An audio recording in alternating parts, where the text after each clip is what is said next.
حضرت علی رضی اللہ عنہ کی خدمت میں ایک شخص آیا اور انتہائی ادب سے عرض کرنے لگا، یا علی رضی اللہ عنہ، میرا ایک دوست تھا جس کا آج انتقال ہو گیا ہے، لیکن وہ کافی عرصے سے ایسی باتیں کرتا تھا جس سے ہمیں یہ معلوم ہوتا تھا کہ شاید اس کی موت ہو جائے۔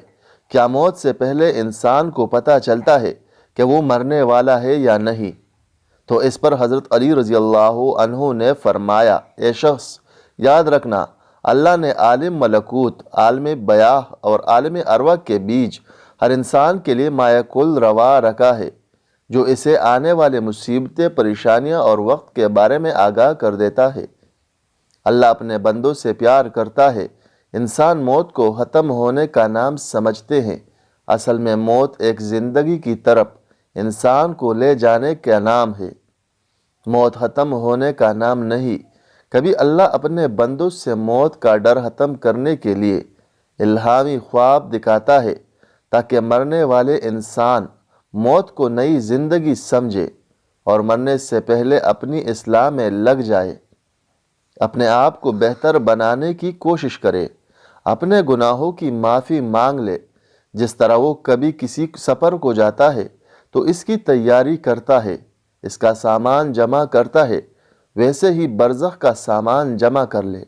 وہ انسان کہنے لگا، یا علی رضی اللہ عنہ، اس خواب میں کیا مناظر نظر آتے ہیں؟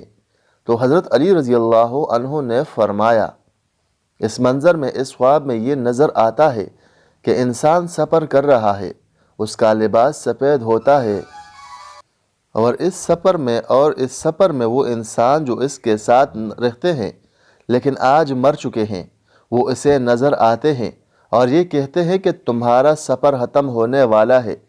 جبکہ انسان ان لوگوں کو دیکھتا ہے جو ان کے ساتھ پہلے رہتے تھے، وہ مرنے کے بعد بھی ختم نہیں ہوئے، تو انسان مطمئن ہونے لگتا ہے، تو اس سے موت سے ڈر نہیں لگتا۔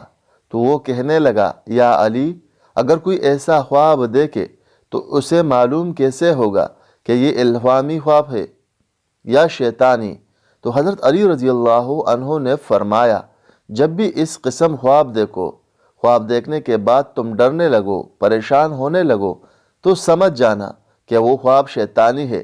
لیکن اس خواب کے بعد تم مطمئن ہونے لگو اور تمہیں موت سے پیار ہونے لگے، تو سمجھ جانا یہ خواب رحمانی ہے۔